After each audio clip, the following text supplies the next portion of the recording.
voy a darme el derecho de hacer la primera pregunta yo. Bueno, te tengo cerca. Y sos más grandote que yo. Así. No. Sí, primero quiero pasar los mensajes de compañeros y compañeras que nos acompañan a nivel virtual. Aide Rigolf, Mateo Fusalva, delegación de UNACOM, Javier Araujo, desde la Regional Corrientes, Héctor Biasoni de Trabajo, Nora Parengo de Andís, Carlos Castillo de UNDAB, Gustavo Valenzuela del Ministerio del Interior, Leo de Educación, Mariela Rivero, Silvio Colombo también del UNDAB, y manda un saludo a toda la comunidad de Infoworkers. Ariel Sandoval también de la agrupación peronista blanca y del ente regulador de servicios públicos de la ciudad. Bueno, y nos acompañan algunos más que ya vamos a ir comentando. A ver, a mí se me ocurrió, yo te escuché en un momento, hablaste de este concepto que me parece extraordinario, esta división entre Trump y Elon Musk, planteando la diferencia entre ambos en cuanto a proyectos. Y mencionaste en el caso del capitalismo, del modelo de Elon Musk, de este capitalismo tecnológico internacional o globalizante, dijiste esto es distinto a la etapa del Fordismo o de una empresa como Ford. Entonces yo me pregunto si así como pensando, ¿no?, hacia adelante la necesidad de reconstruir en nuestro país la cultura del trabajo, la producción, el desarrollo, el Fordismo fue un modelo de producción del capitalismo. ¿Cómo impacta la tecnología en el futuro en la construcción del modelo de producción, que de alguna forma tiene que ser el correlato de la cultura del trabajo que nosotros queremos desarrollar? A ver si me explico. Creo que sí. ¿Cómo impacta la tecnología el modelo de producción para nosotros reconstruir la cultura del trabajo en esa lógica? Bueno, mira, decís una pregunta que yo me queda grande de sisa, como decían los muchachos, pero yo te voy a decir mi pensamiento. Me parece que lo primero que hay que hacer es redefinir trabajo. En realidad habría que escuchar lo que dice nuevamente Francisco de lo que es trabajo, porque en realidad es toda forma de actividad humana que tiende o que modifica la realidad. Trabajo es eso. Si nosotros, eso dice Francisco, yo creo que es eso. Si nosotros pensamos el trabajo desde ahí, seguramente vamos a poder imaginar a la producción de bienes, es decir, a la riqueza, desde un aspecto muchísimo más amplio que simplemente la producción de bienes materiales e incluso bienes materiales tangibles. Porque no nos olvidemos que hoy el mundo, gran parte del mundo, que es la pelea que tienen ustedes, gran parte del mundo está produciendo materiales que no se ven, que son intangibles. Que no es intangible y también es producción. Pero esa es producción, riqueza. Si entramos dentro de riqueza y levantamos el principio de la dignidad, el trabajo como camino a la dignidad, lo que uno tiene que empezar a valorar, que la economía, digamos, fordista ni la economía, digamos, de Adam Smith no lo tenía, son los trabajos que la humanidad tiene para transformar la vieja bandera que tenemos nosotros, que es una patria grande y un pueblo feliz. Por ejemplo, todo aquello que hace a la felicidad de las personas. Entonces, mirá, yo te voy a contar una historia. Yo no sé si te acordás que en los años 70 había un economista que fue famoso especialmente con la gente de izquierda, que se llamaba Pedro Paz, un argentino que estuvo preso en Chile, que junto con Osvaldo Zunkel hicieron un libro que fue muy famoso en las universidades. Lo conocen todos, ¿no es cierto? Eso, bueno, Zunkel no lo conocí, pero Pedro era amigo mío, trabajaba conmigo, como me hago amigo inmediatamente, cuando yo trabajaba al lado del doctor Luder para que él fuera el presidente de la República, que fue una de mis primeras actividades que pasé de la tecnología a la política. Y Pedro, que vivía cerca de mi casa en el sur de la Gran Buenos Aires, me contó una cosa. Me dijo, mira Jorge, yo no entiendo poco, soy perito mercantil, así que no entiendo nada de economía, gracias a Dios, y no quiero entender, porque te carga de prejuicios, ¿viste? Los economistas tienen ese problema, se cargan la mochila de los prejuicios de muchos años de historia. Entonces, bueno, yo no lo tengo. Me dijo, mira Jorge, para que vos no te confundas, vos pensás que las riquezas van en un sentido y las finanzas, la moneda, va en el sentido exactamente contrario. Por lo tanto, todas las visiones que se basen desde las riquezas son para discutir y positivas, pero cuando se basan desde lo financiero son esencialmente perversas. Entonces, eso me quedó, imagínate, él murió muy joven, murió al año, a los 2 años, pero me quedó pensando porque fue como una especie de revelación que tuve. Entonces, en el artículo ese que te mencioné que saqué en Perfil, que salió en esta semana, a principio de la semana pasada, en el sitio, ¿no? Me prometieron que lo van a sacar en papel, así que es posible que salga en un día de esto. Yo pregunté ahí, ¿por qué en lugar de empezar el esquema de producción al estilo de las dos contrapartidas, ¿no? Digamos, de Adam Smith y Carlos Marx, dos genios, que miraban una realidad, que empezaron desde la producción, la plusvalía, toda la historia, empezamos al revés y empezamos de la necesidad primaria de darle felicidad a los individuos y satisfacer las necesidades, no solo las físicas, sino también las espirituales que le dan felicidad, y construimos un sistema productivo en este merengue que tiene hoy el mundo, en donde lo que privilegie sea el individuo que recibe, no el consumidor, porque el consumidor es un tipo que consume, le dan un chupetín y se lo consume, le dan una tecnología y se la consume, sino la persona, el ser humano, lo que Francisco llama antropocentrismo para la economía, el hombre en el punto y de ahí trabajar para el otro lado. Y yo, que no sé nada, no tengo respuesta a eso, pero le dije, lo planteo porque, ¿sabés cómo empieza ese artículo? Digo, ¿cómo puede ser que la tecnología permita que todo el mundo tenga lo que necesita y cada vez haya más pobres en el mundo? Y esa es que me lo contesten los economistas. No me lo contestan porque no lo pueden contestar, porque su modelización de la realidad es una modelización chata, es planolandia. Y nosotros tenemos que mirar la realidad desde espaciolandia. Es decir, donde un círculo no es un círculo sino una circunferencia. En cambio, en planolandia, vos le explicás un círculo y lo único que ven le explicás la circunferencia y al revés es el círculo. Entonces a mí me parece que se necesita una gran discusión que empiece de cualquier lado menos sobre la economía y la producción y la distribución de riquezas, porque quiero tomar la palabra de Adam Smith, la primaria, riquezas, porque es más amplio, de cualquier lado menos desde la economía. Porque cuando empezás de la economía, los muchachos te traen, digámoslo, el lastre. Hay una película extraordinaria que se llama El vuelo, no sé, Amor al vuelo, no sé qué, que es un tipo que trabaja, dice que a las mujeres les gusta mucho, no me acuerdo el apellido, que el tipo va dando discursos que la gente tiene que alargar el lastre en todos lados y después termina en una crisis. Bueno, yo creo que en cuanto a los pensamientos hay que alargar el lastre, que seguramente cuando uno alarga el lastre de lo que arrastra a través de la vida, va a encontrar valores en lo que arrastraba, que no puede verlo porque le pesa demasiado la mochila y no le permite pensar desde otro lugar. Bueno. Sí, vení Antonio, así te escucho.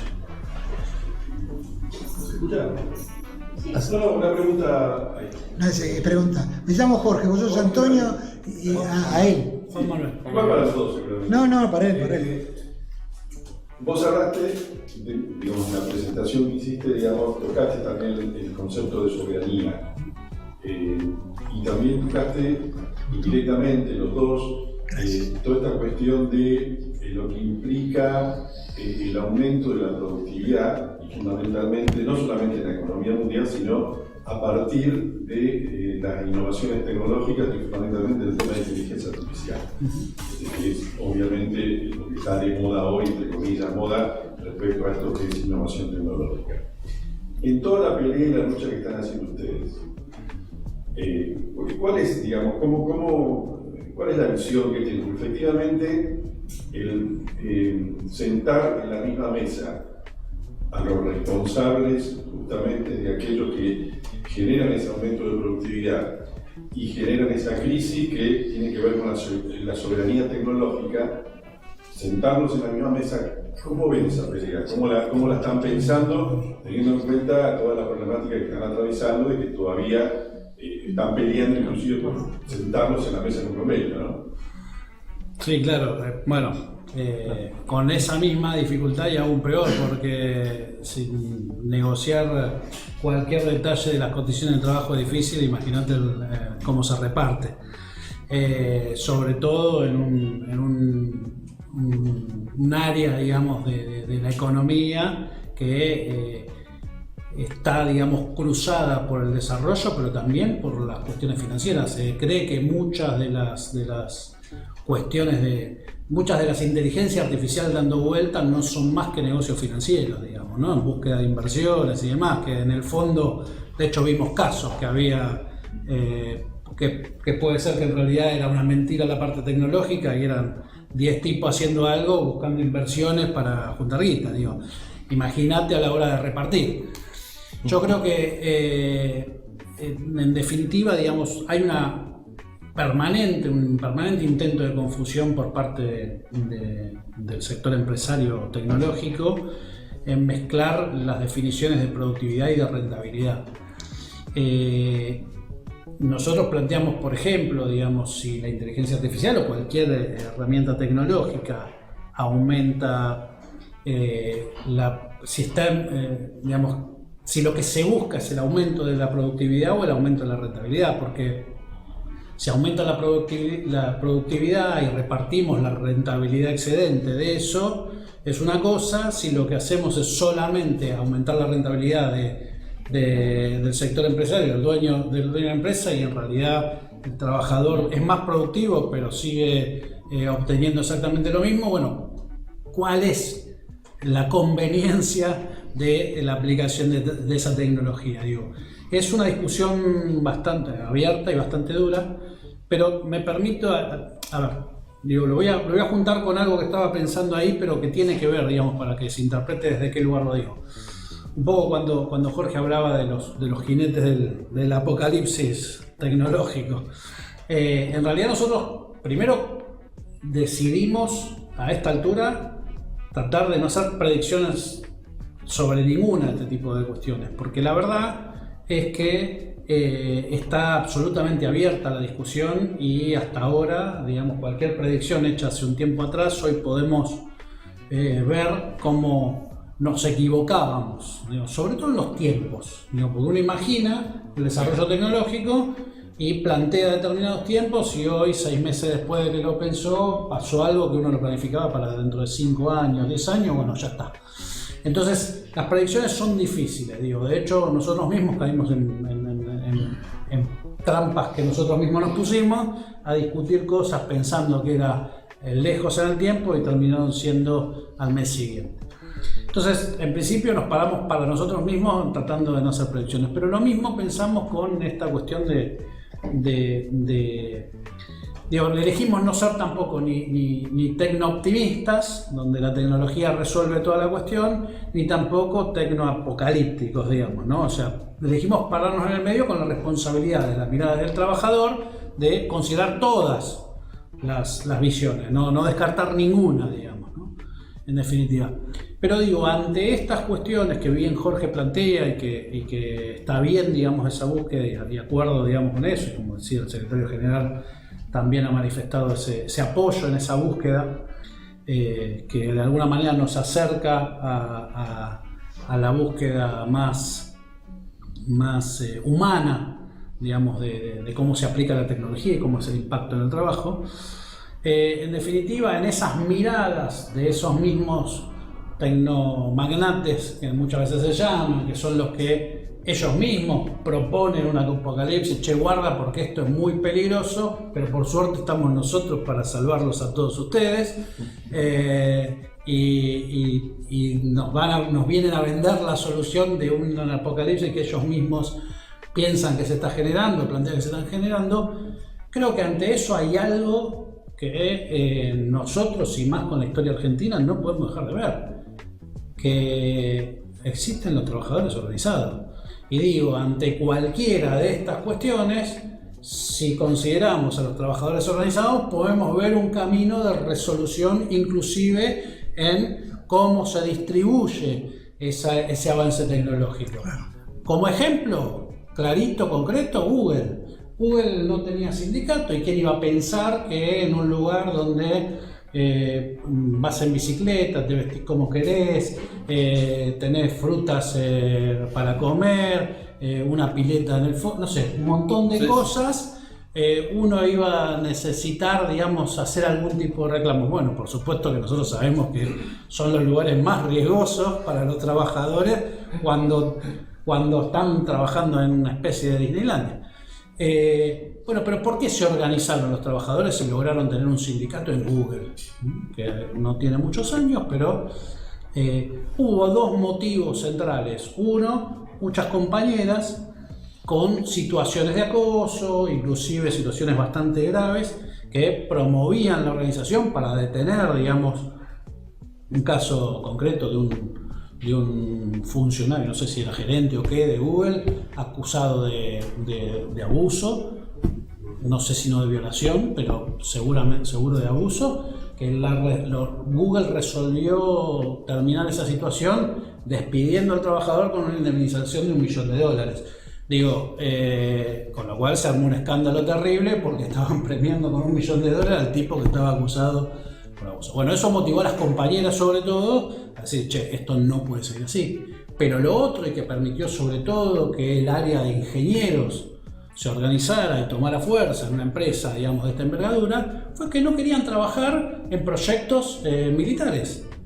Dijeron, che, esto no, la verdad es que no queremos participar en estos proyectos donde estamos desarrollando una tecnología que va a estar pensada para el uso militar y que eso va a implicar la vida o la muerte de algunas personas. Y decidieron organizarse para plantarse entre esa situación. Digo, ante cualquier cuestión que estos tecnomagnates, digamos, puedan proponer, existen los trabajadores organizados que podemos oponer de alguna manera, digamos, nuestra postura y tener que forzar muchas veces una discusión y una negociación.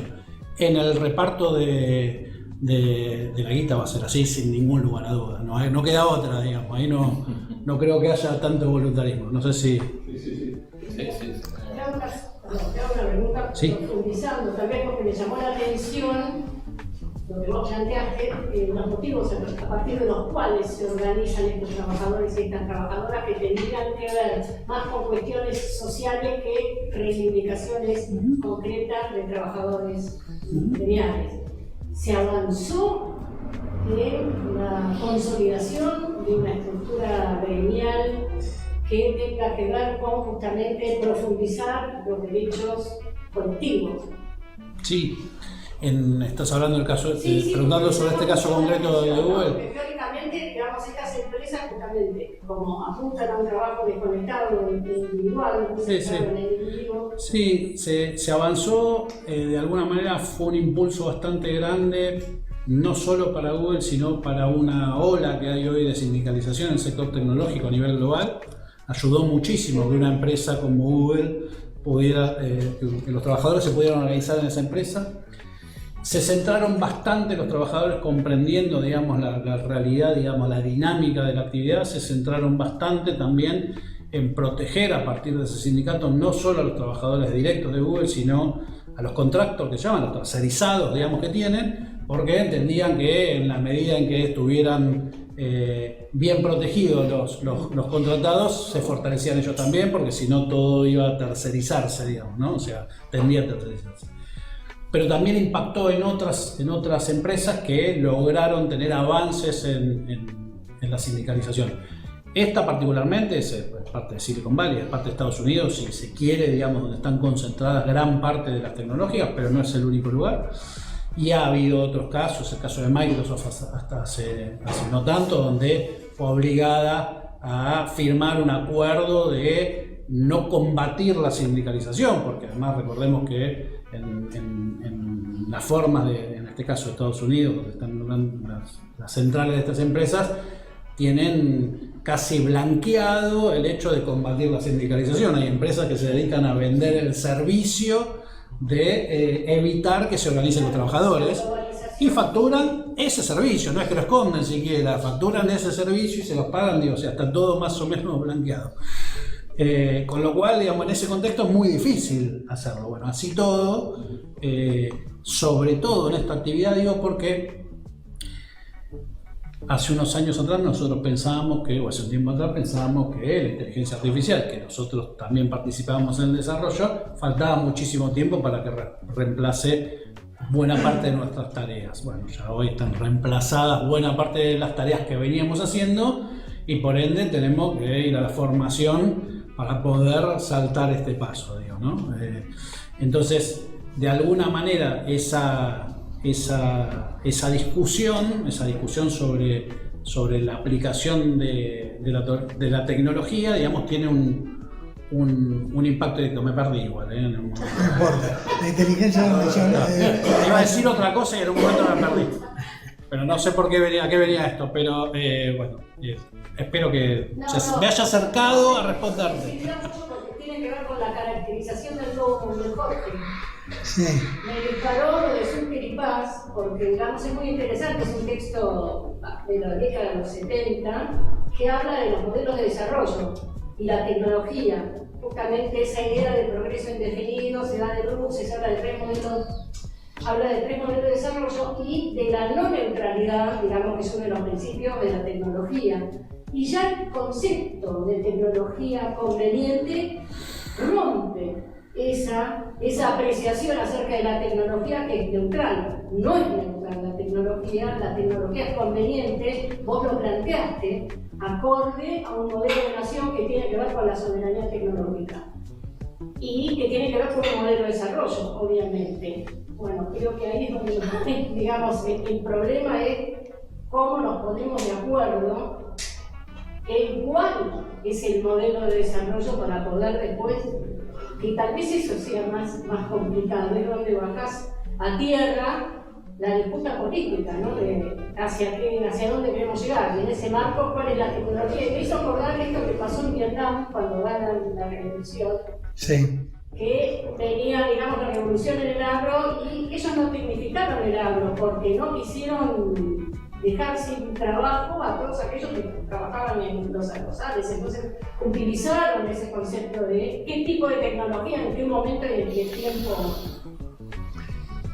A mí me parece que hablar de la producción, del proyecto de producción, es limitante de lo que se necesita discutir. Me parece que es más amplio.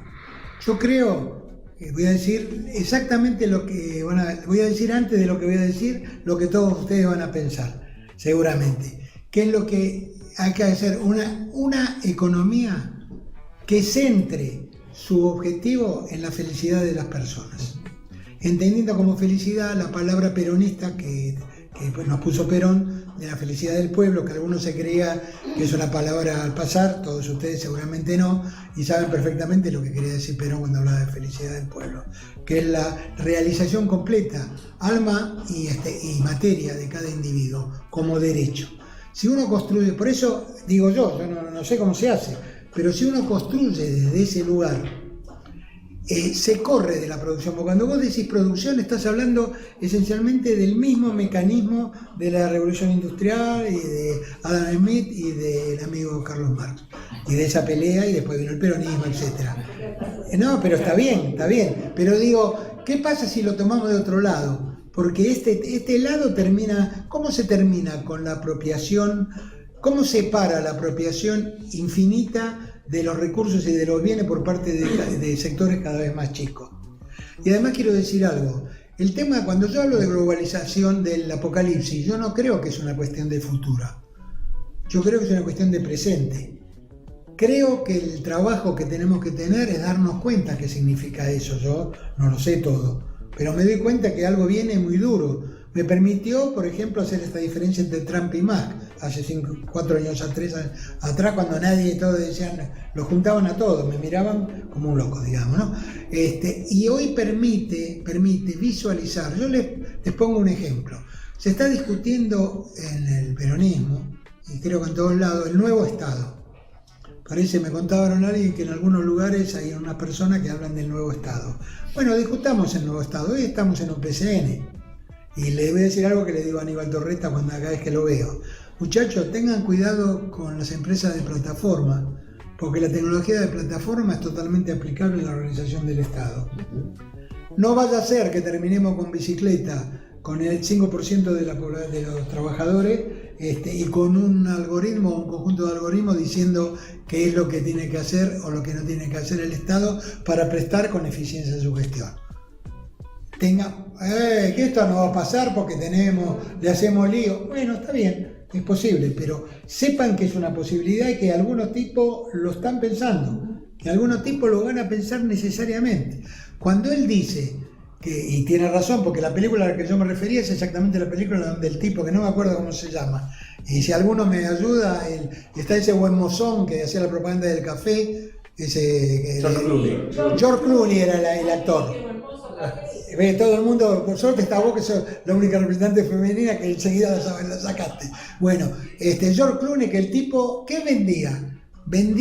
¿Y cuál era el negocio de la empresa de él? ¿Te acordás? Era ese. El tipo llegaba y echaba a la mitad de la gente y los hacía sentir culpables y le daba una esperanza que no existía. Si ustedes no la vieron esa película es extraordinaria. Se llama Amor no sé, algo del aire, dice, ya ni me acuerdo.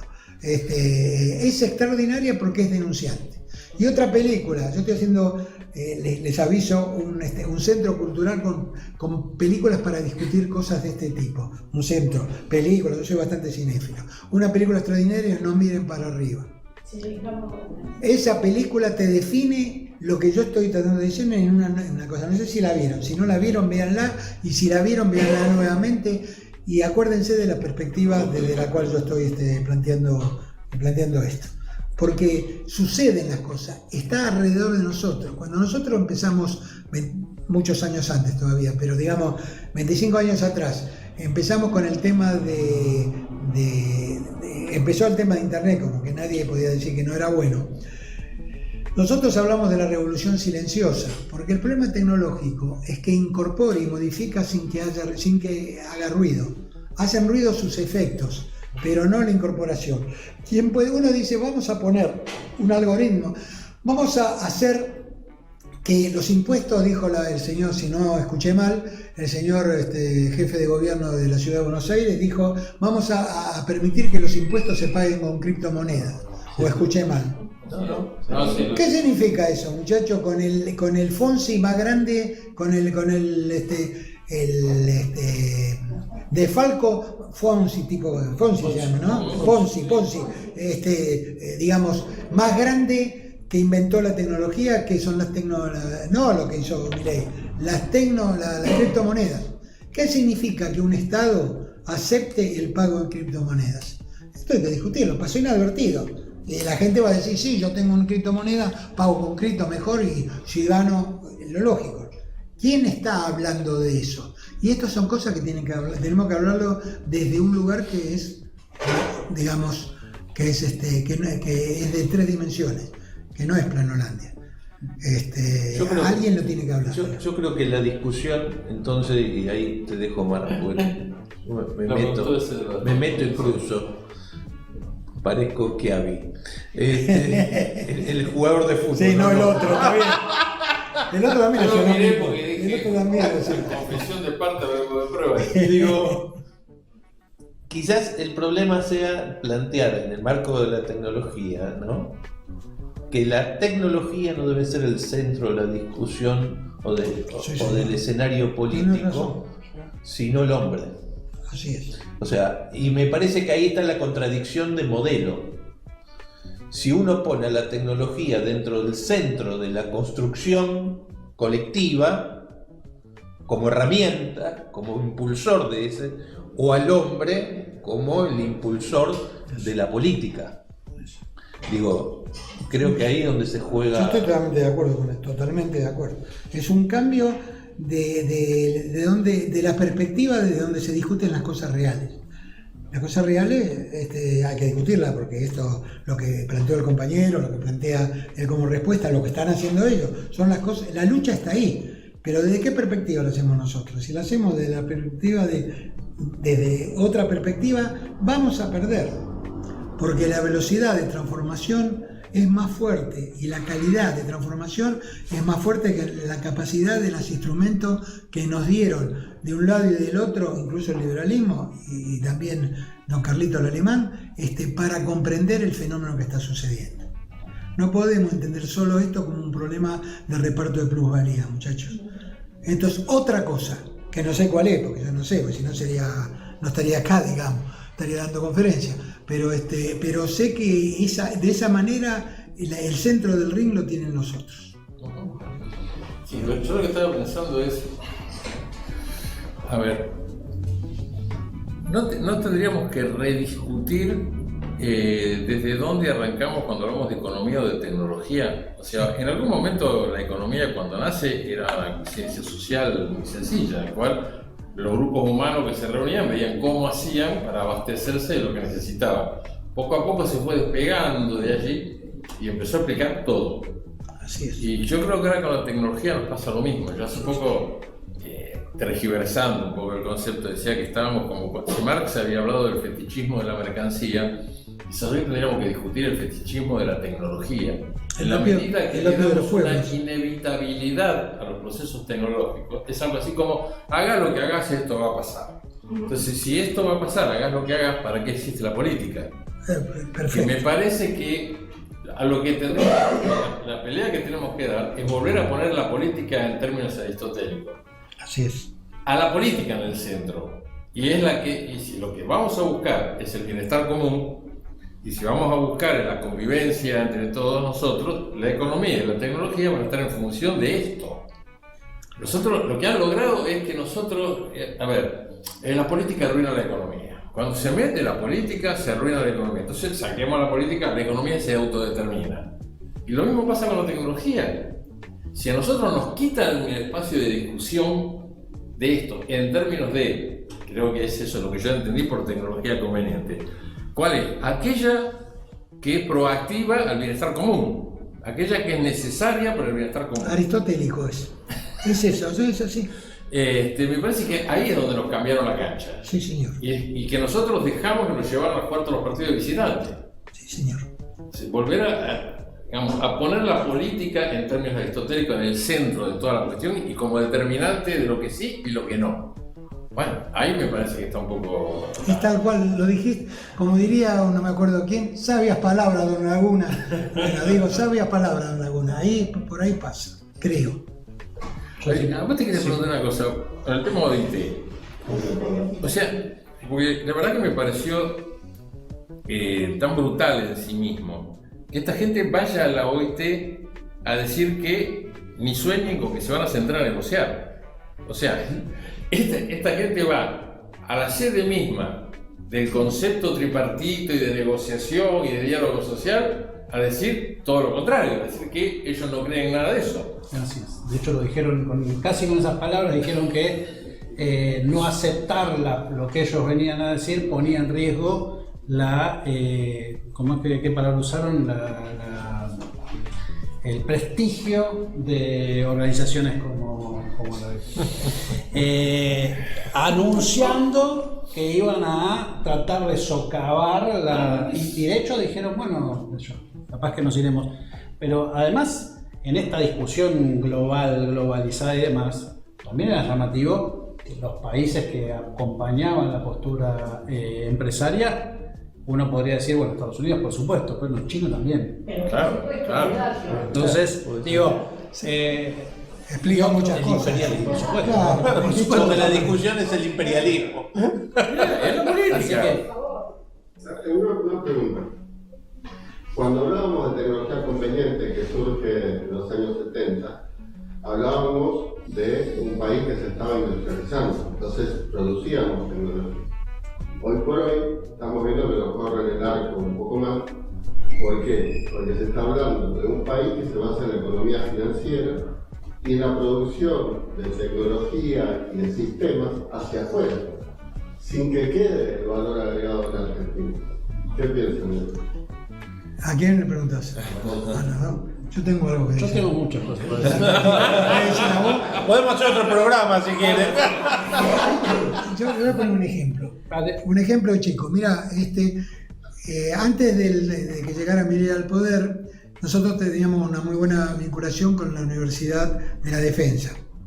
Entonces, en un momento determinado, nos invitaron a dar una charla sobre el tema tecnología con un montón de militares que estaban ahí. Entonces,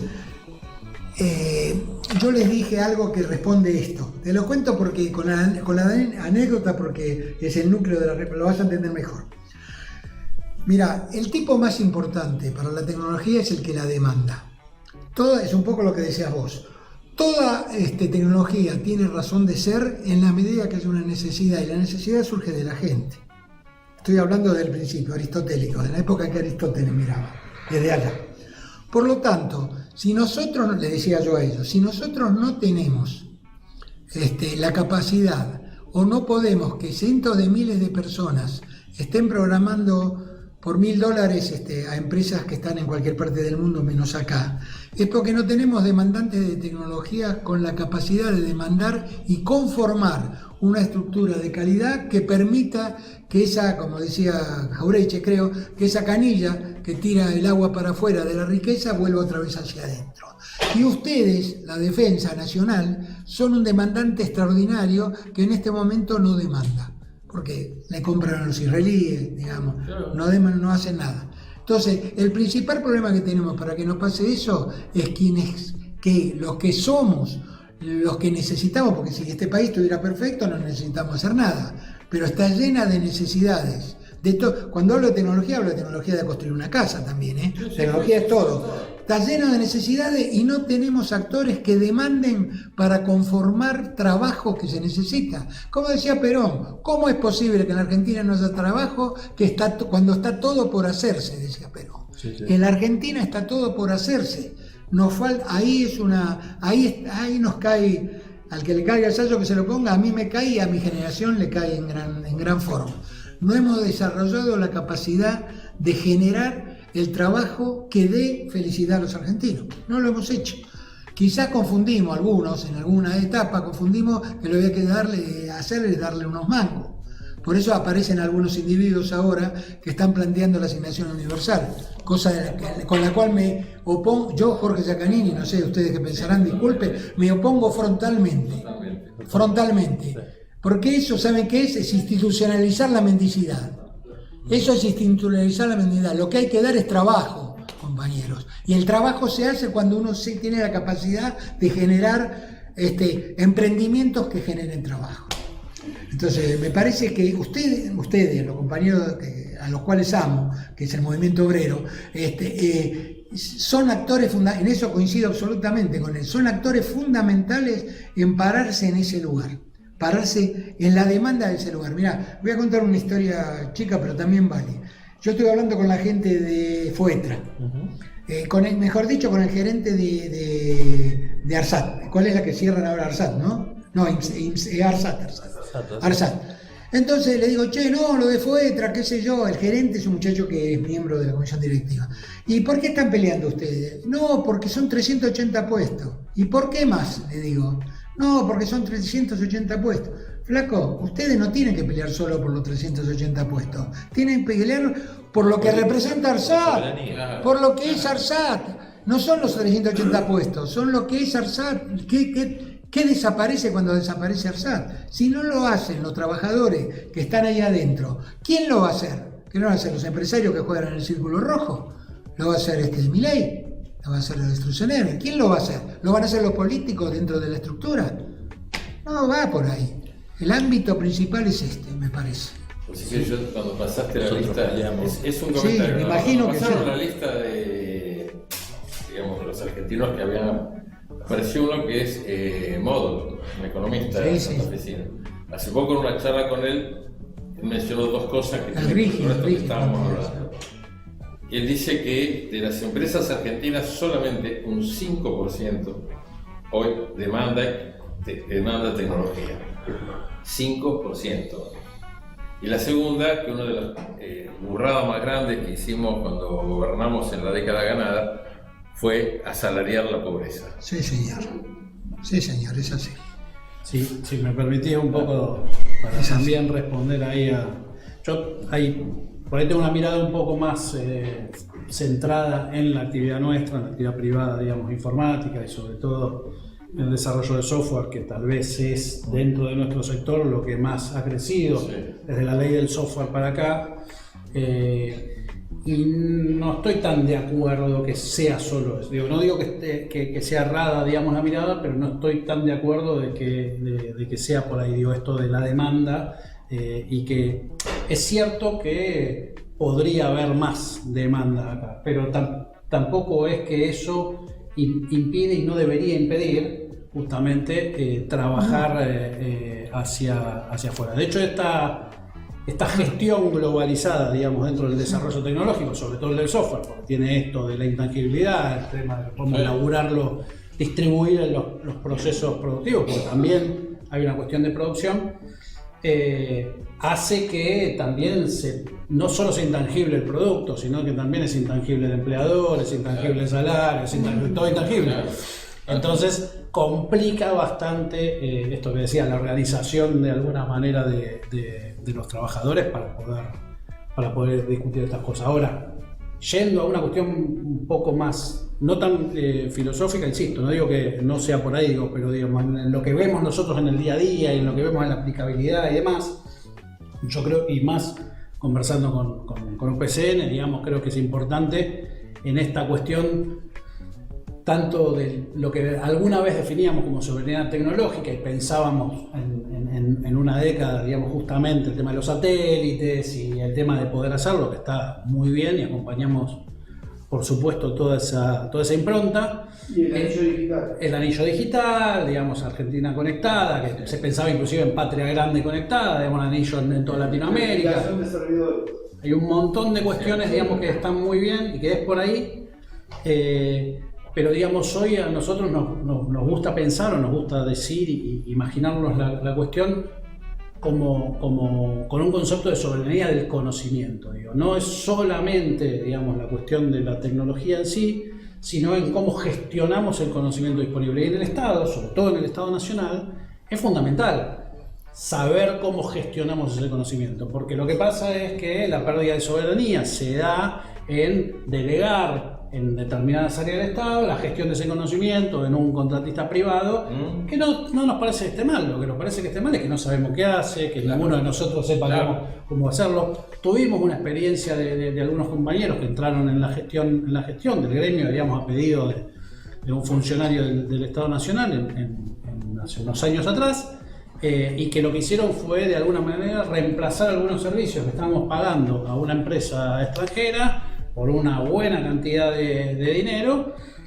donde el GDE de alguna manera no funcionaba si no tenía los servicios de esta empresa. Y nosotros no sabíamos como Estado cómo resolverlo. Bueno, nos pusimos, los compañeros se pusieron y pudieron sacar eso adelante, porque eso es lo que es indelegable, la gestión de ese conocimiento, no solamente el software que estoy utilizando, no solamente, digamos, los mecanismos, sino cómo gestiono ese conocimiento. Entonces es importantísimo que tengamos, y que también lo tengamos en todos los procesos de implementación de tecnología. Cuando pensamos una política pública para el desarrollo de un sector económico productivo, bueno, ¿cómo lo vamos a hacer? ¿Con quién lo vamos a hacer? ¿Cómo vamos a gestionar eso? Digamos, vamos a contratar y vamos a conectar todo el campo con los satélites de Elon Musk. Perfecto. Y si eso de repente no funciona, ¿qué hacemos? Digo, ¿sabemos qué hacer? Bueno, listo, contratémoslo, pero sepamos qué hacer en el caso de que tengamos que reemplazarlo. Y lo más importante, más allá de contratar este o aquel, es tomar las decisiones estratégicas y ser nosotros los que tomamos las decisiones. Eso de alguna manera nos parece súper importante y sobre todo en el Estado Nacional nos parece algo fundamental. Sí, yo tenía una pregunta propiamente dicha en relación a la organización de los trabajadores del sector, que por ahí es un prejuicio, pero sobre todo lo que tiene que ver con el software y los servicios de software. Ustedes en el informe de LOTI lo marcan esa distinción, ¿no?, entre la industria del hardware y la industria del software y el servicio de software. Uno tiende a pensar, corregime si me equivoco, que es de las más, ya hace unos 50 años, desterritorializadas, digamos, de las industrias. Por eso esa distinción que va a hacer en relación a la tecnología y al conocimiento, ¿no? Me parece que quizás es mucho más sencillo justamente deslocalizar la producción de ese conocimiento en distintas partes del mundo. Digo, eso en algunos casos pasa, incluso con la inteligencia artificial y la limpieza de datos, todos esos escándalos que surgieron de países donde pagan 2 mangos para la limpieza de bases de datos, ¿no? Sí, claro. Ahí mi pregunta, pensando en que toda la industria y toda la producción en realidad tiende un poco hacia eso, solo que hay sectores donde hoy es más fácil y otros todavía es más difícil, porque siempre hay un fundamento en recursos naturales, digamos, y mano de obra que se necesita en un lugar en específico en algunos casos, no tanto así en el software. ¿Cómo se organiza eso desde el punto de vista de esos trabajadores, entendiéndolos como trabajadores y no como freelancers, como vos decías antes? Porque vos traías algo que tiene que ver con el modelo sindical peronista, ¿no? De la organización por rama de actividad. Y si yo hoy pienso hoy en una rama de actividad, me cuesta mucho más pensar lo que hace 70, 80 años en ubicada en un solo territorio en específico. Entonces, no, por ahí que desde la experiencia sindical y traías relación a la cuestión de lo de la OIT, digo, incluso en economías de plataforma que son altamente tecnologizadas, como puede ser, no sé, acá Rappi, así todo acá la persona que tiene que ir de un lugar al otro con la comida es una persona que tiene que estar acá y vivir más o menos cerca, digamos, pero en el software y los servicios de software eso no es tan así. ¿Cómo se organiza eso sindicalmente? Y el empleador de Rappi tampoco, o sea, no encontrar algo, buscarlo. Bueno, de Rappi capaz que sí. A ver, no se organiza tan fácil, digamos, no es funciona así, digamos, como lo planteás. De hecho, hemos visto la relocalización de procesos productivos de software debido a distintas circunstancias. Te digo lo que estamos haciendo nosotros, lo que estamos intentando, digamos, hacer. Bueno, lo estamos haciendo, digamos, con avances a veces más rápido, a veces más lento, pero lo que estamos haciendo básicamente es, en principio, localmente organizando la actividad, digamos. Si no organizas la actividad no hay discusión posible, digamos. Ahora, ¿alcanza con eso? No, por esto que vos planteás, porque incluso a Uruguay, y pongo ahí, te contrato a la gente que sigue viviendo acá desde ahí o desde cualquier otro lado. Bueno, hay 1000 combinaciones posibles en las cuales terminaron pagando o yendo a cobrar. Había servicios que te traían la plata de Uruguay a la puerta de tu casa para pagarte. Bueno, entonces, la única manera que tenemos, y es lo que estamos haciendo y que estamos trabajando en eso, es tratar de lograr una organización internacional de trabajadores informáticos. Básicamente estamos trabajando fuertemente en eso, digamos, de poder organizarnos a nivel global. Hoy en día lo estamos haciendo, estamos avanzando con Brasil, que en lo que es Latinoamérica estamos avanzando con Brasil, que es de alguna manera uno de los países con mayor potencial. De hecho, tiene una organización de trabajadores informáticos, tiene sindicato de programadores al menos en prácticamente todos los estados de Brasil, o sea que hay ya una organización. No hay muchas más iniciativas en Latinoamérica con ese nivel de organización. Brasil y Argentina, digamos, son los casos por ahora más fuertes, pero queremos ayudar a que todos se organicen. En Europa tenemos unas cuantas experiencias, estamos trabajando con Francia, con una de las centrales, con dos en realidad, con la CGT y con Solidaire, pero la CGT no tiene, digamos, tiene de profesionales, pero no de la actividad, y la otra sí, pero trabajan en conjunto, digamos. Es muy incipiente todavía, pero digamos, hay organizaciones a nivel internacional. España tiene, Italia tiene algo por ahí dando vueltas, estamos trabajando. Digo, estamos en ese proceso de organización a nivel internacional de los informáticos para poder discutir esto, porque los empleadores son los mismos, porque digamos, los procesos productivos van, vienen, hay una parte acá, otra parte allá, y si no hay una discusión global, de alguna manera es imposible poder contener y resolver esa cuestión, así que... Ahí quiero agregar una cosita que es muy importante lo que decís, yo sé que estamos terminando, pero lo voy a agregar. Hay un fenómeno que es la supranacionalidad de estas organizaciones. No son multinacionales, son supranacionales, son estructuras que están por encima de las naciones, y la discusión que tienen los trabajadores es la necesidad de hacer una supranacionalidad también. Es otra dimensión de la lucha entre el capital y el trabajo. Y fíjense, tanto es así la imposibilidad de los estados que una organización como Twitter, X, tiene una impunidad para tomar decisiones que afectan al conjunto de la humanidad. Cuando prohíben, dejan de prohibir, y no hay una ley de ningún estado, ni siquiera Estados Unidos. El primero es Brasil. Nosotros estamos trabajando con quien está haciendo la ley ahora, Suprema Corte, no importa. Pero no hay un estado en el mundo que se coloque, porque no lo puede hacer por su definición, no se coloque a la altura que tienen estos tipos. Por eso esa soberbia que plantea él, con la cual en la OIT aparecen estos tipos, porque los tipos tienen clara conciencia que son más poderosos que los estados nacionales, y que en realidad ese poder está dado por una estructura que no tiene reglas salvo las que ellos impongan. Si además las empresas que hacen esto son empresas de un solo tipo, es la globalización tecnocrática que se está planteando acá. Y con respecto, y con esto termino porque quería hacer un comentario, yo estoy en algo que estoy de acuerdo. No se trata de no darle laburo, de no permitir que la gente trabaje para afuera como si fuera un castigo. Se trata de crear dentro del país las condiciones para que el tipo decida laburar para adentro. Eso es lo que se trata. Sí, después va a haber gente que naturalmente va a hacer otra cosa. Entonces, pero la pelea está en qué producimos nosotros, no qué prohibimos. Así que en eso estoy de acuerdo. ¿Y en qué condiciones? Claro, sí, ¿en qué condiciones? ¿Estuvieron cómodos? Muy cómodo. Bueno. Excelente. Muchas gracias. Excelente. Omar. No, creo que lo que nos está pasando últimamente en estas charlas es que se acostumbra a decir, bueno, si querés hacer un cierre, y lo que estamos encontrando con los temas que estamos trabajando no se puede podemos cerrarlos. O sea, sino que lo que se hace, se abre un espectro de cosas, lo cual está bien, me parece bárbaro que pase eso, porque da para seguir conversando, y me parece que es muy importante, no lo digo por nosotros, incluso mañana tenemos una jornada sobre todo este tema de tecnología e innovación, que el movimiento sindical tome como propio, como un elemento central en su estrategia sindical, la discusión de estos temas.